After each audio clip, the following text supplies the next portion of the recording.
ইনস্ট্রুমেন্টগুলো লাগে, দেখো আমাদের কি লাগে, এইরকম একটা টেস্ট টিউব র্যাক লাগবে, এরকম টেস্ট টিউব লাগবে, এটা হচ্ছে 6 ইঞ্চি টেস্ট টিউব, ঠিক আছে।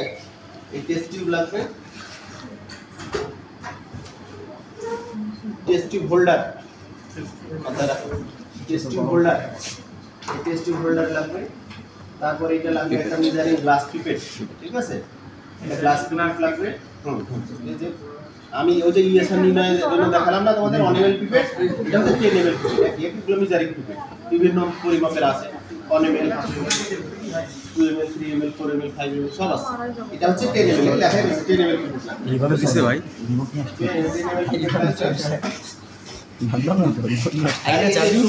সলিউশন দেওয়া হয় আর কি তোমাদের, কারণ হচ্ছে যে মানে আমরা ইউরিনের নির্ণয় করব রিলিজ সাবস্টেন্স, তাই তো পজিটিভ ইউরিন আমরা কোথায় পাবো তা তো ঠিক নাই, মনে করে এটা পজিটিভ ইউরিন বানাই দেওয়া হয়, এটা গ্লুকোজের পানি।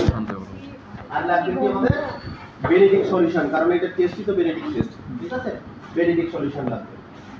আর স্পিরিট লাগবে, বুঝতে পারছো? তাহলে আমার লাগছে test tube rack, test tube holder, measuring pipette, Benedict solution, spirit lamp আর স্টক সলিউশন, গ্লুকোজ সলিউশন, ঠিক আছে। আমাদের অস্ট্রির যে লিস্ট অনুযায়ী আমি বলি, প্রথমে আমাদের কাজ হচ্ছে বলা হয়েছে holding the test tube, 1 number point, properly test টিউবটা হোল্ড করতে হবে, ঠিক আছে। টেস্ট টিউব হোল্ডার এই যে দেখো, এই টেস্ট টিউবটাকে তোমার এভাবে দেওয়া থাকবে, এভাবে তোমার হোল্ড করতে হবে, এরপর আস্তে এটা দিয়ে দাও, তাহলে টেস্ট টিউবটা ধরবে, তাই তো। এটা প্রপারলি টেস্ট টিউব হোল্ডার, তাহলে কি হলো, তোমার র্যাকে এরকম টেস্ট টিউব থাকবে, দেখো, হ্যাঁ, এইটাকে তুমি ধরো এভাবে, এভাবে করলে উঠালে তো উঠবে না, এই যে এখানে একটা দেখো চাবি মতো আছে, এটা টাইট করো, টাইট করার পর উঠাই নাও, উঠাই নিয়ে এই টেস্ট টিউব হোল্ডারটা মাথায় নিয়ে দাও, হ্যাঁ, বুঝা গেছে।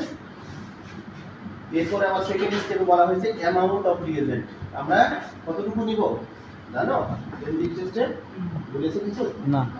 আচ্ছা হ্যাঁ, কি বললো 5 ml, 5 ml তো, তার মানে বলেছে, তোমরা সবাই সেটা শোনো না, যে শুনছো সে বলতে পারছো, ঠিক আছে।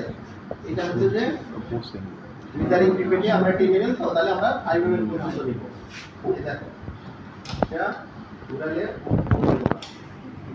ঠিক আছে। এই যেটা তোমার বেশি উঠে গেছে দেখো, এটা এবার রিপোর্ট দিকে ঘুরিয়ে আমরা 5 ml বেনেডিক্ট সলিউশন বুঝতে দেখো 5 ml নিতে হবে,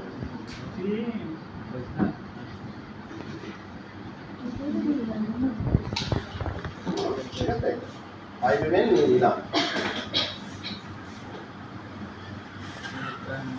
এখন হচ্ছে সাইট অফ হিটিং বা হিটিং প্রসিডিউর, এই বেনেডিক্টসের আমরা এই নিচের অংশে হিট করব, বেনেডিক্ট টেস্ট করব। কেন বলতেছি, যখন অ্যালবুমিন দেখব তখন উপরের অংশে হিট করা হয়, এই জন্য বেনেডিক্টসে সবসময় নিচের অংশে আমরা হিট করব, টেস্ট টিউবের নিচের অংশে আমরা হিট দেব, ঠিক আছে। এখানে প্রথমে বলা হয়েছে আমরা কি ইউরেনিক তো রিডিউসিং সাবস্টেন্স দেখব, তাই তো, এই এসিগুলো পাওয়া ছিল না, রিডিউসিং সাবস্টেন্স দেখব। কিন্তু বিষয় হলো যে এই যে রিয়েজেন্টটা আমরা নিয়েছি, এখানে আগে থেকে সুগার রয়ে গেছে কিনা আমরা কি করে বুঝবো, হ্যাঁ, আমরা তো ইউরিনের রিডিউসিং সুগার দেখব, আমরা নিয়ম হচ্ছে তাহলে সলিউশন নিলাম, এবার ইউরিন দিয়ে জাল দেবো, যদি সুগার আসে তাহলে সুগার, আর না আসলে নাই। কিন্তু যদি আগে থেকে তোমার সলিউশনে যদি সুগার থেকে থাকে তাহলে কি হবে, এটা ভুল রিমার্কস হয়ে যাবে না, বলো। তাহলে এই জন্য বলা হয়েছে আমাদের ফোর্থ স্টেপে বলা হয়েছে, দেখো যে পিউরিটি অফ রিয়েজেন্ট, মানে রিয়েজেন্টটা ভালো আছে কিনা, সঠিক আছে কিনা, এটা আগে দেখতে হবে। তাহলে কি করতে হবে, প্রথমে আগে ইউরিন ছাড়াই আমাকে এটাকে হিট দিতে হবে, কথাটা বুঝতে পারছো। এটা একটা হিট দেওয়ার টেকনিক আছে, সেটা আমি তোমাদেরকে প্রপারলি দেখাই, তোমরাও দেখো, ঠিক আছে।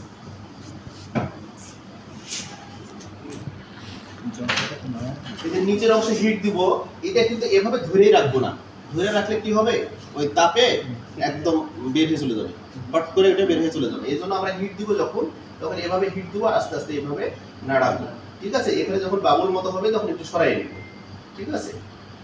এভাবে দিতে থাকবো আর নাড়াতে থাকবো, কখনো এভাবে ধরে রাখবো না, এভাবে ধরে রাখলে ওই ইউরিন একদম ফট করে বের হয়ে সলিউশনটা বের হয়ে চলে যাবে। দেখো এই হিট দেওয়াটা দেখো, নিচের অংশে দিব আর এইভাবে হালকা করে নাড়াতে থাকবো। তোমরা সবাই দেখতে পাচ্ছ? জি। কখন বুঝবো যে এটা প্রপারলি হিট হয়েছে? দেখবে যে উপরে বাবল হয়ে যাবে, এটা শব্দ করে। আমাদের গুলো হয় এখন বলবো তো সব কিছুতে সেই ওষুধের খাদ্যে ভেজাল হয়, সেখানে স্পিরিট। এই যে শিখাটা দেখছো না ইয়েলো হয়েছে, যদি অরিজিনাল স্পিরিট হতো তাহলে এটা কখনো ইয়েলোই হতো না, এটা একদম মনে করো যে ব্লু কালারের হয়ে যেত শিখাটা, এবং তাপটাও বেশি।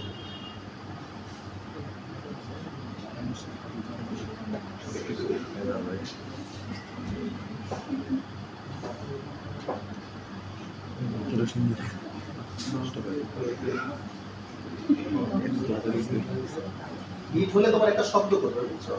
এটা তুমি যখন এটা ধরে রাখবা তখন বুঝতে পারবে এটা ভাইব্রেশন হবে হালকা করে এসে পুরো। এই যে টেস্ট হোল্ডারটা ধরে আছে না, এটা তো পুরো ভাইব্রেশন হবে।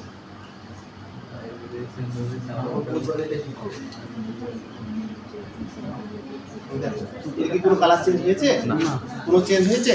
যা ছিল তাই আছে, তার মানে কি আমাদের সরিষা ভালো আছে।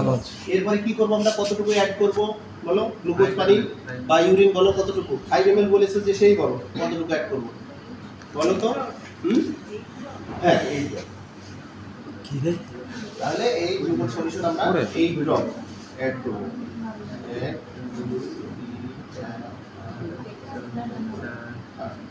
এরপরে আবার হিট দেব আর কালার অবজার্ভ করব, তাই তো? এই কালার চেঞ্জ হয়ে যাচ্ছে কিনা? চেঞ্জ হয়েছে না? জি স্যার। হবে, এটা তো পজিটিভ ইয়া না। এটা যদি নরমালি তোমাদের কারো ইউরিন দেওয়া হয়, যদি নন ডায়াবেটিক পেশেন্ট হও তোমরা, তাহলে চেঞ্জ হবে না। এই যে দেখো এটা আস্তে আস্তে চেঞ্জ হবে, এবং এর উপরে তোমার রেজাল্ট মেজারমেন্ট গ্রিন যদি হয়, মানে তোমরা দেখছি খাতায় লিখছো কি জানি গ্রিন ইজ ব্লু নাকি এরকম, যে ট্রেস অ্যামাউন্ট, যদি আমরা ল্যাবরেটরিতে ট্রেস অ্যামাউন্টের কোনো প্র্যাকটিস নাই, 1+2+, জিওর মানে একটা ল্যাঙ্গুয়েজ আছে, গ্রিন, ইয়েলো, অরেঞ্জ, রেড, ঠিক আছে? যদি গ্রিন হয় তাহলে 1+, আর যদি ইয়েলো হয় 2+, অরেঞ্জ হলে 3+, আর রেড হলে 4+ বা ব্রিক। চেঞ্জ হয়েছে? তাহলে আমরা কি বলবো? রিডিউসিং সুগার আছে, রিডিউস সাবস্টেন্স প্রেজেন্ট, তাই তো? এই রেজাল্ট। তাহলে আমি আবার বলি তোমাদের প্রথম থেকে, আমাদের প্রথম স্টেপটা কি বলো? প্রথম স্টেপটা কি বললাম? Holding the test tube.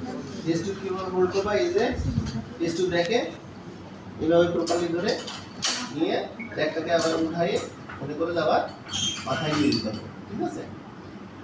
Holding the test tube. তারপর বলো 5 ml সলিউশন রিয়েজেন্ট নিতে হবে। এই হচ্ছে তোমার এপি বেডে করে রিয়েজেন্ট নিতে হবে। হ্যাঁ, এইটা যখন উপরে উঠবে তখন রিয়েজেন্ট উঠবে, ঠিক আছে? আবার যখন এটা নিচে নামবে তখন রিয়েজেন্ট নিচে নামবে, এভাবে তোমরা প্রথম থেকে রিয়েজেন্ট তুলে নিবা, ঠিক আছে? তাহলে রিয়েজেন্ট আমরা কতটুকু নিব? 5 ml রিয়েজেন্ট নিব। নেওয়ার পরে তারপরে পরের স্টেপটা কি? রিয়েজেন্টের আমরা পিউরিটি দেখব, রিয়েজেন্টটা ঠিক আছে কিনা, ঠিক আছে? তারপরে অ্যাড করব আমরা এই ড্রপস, কি করব? গ্লুকোজ সলিউশন অ্যাড করব, অ্যাড করে তারপর আবার হিট দেব। পিউরিটি, রিয়েজেন্টের পিউরিটি দেখার জন্য কি করা হয়? ঠিক আছে? তারপর আবার হিট দিয়ে তারপর আমরা কালার অবজার্ভ করব। এইটা যদি থাকে রিডিউসিং সাবস্টেন্স প্রেজেন্ট, এই কথাটাই লিখো। বা জিজ্ঞেস করলে বুঝা গেছে? তাহলে এখন তোমরা নিজেরা প্র্যাকটিস করো। এখানে টিউব আছে, আস্তে আস্তে করো, হুড়োহুড়ি করবে না। হ্যাঁ।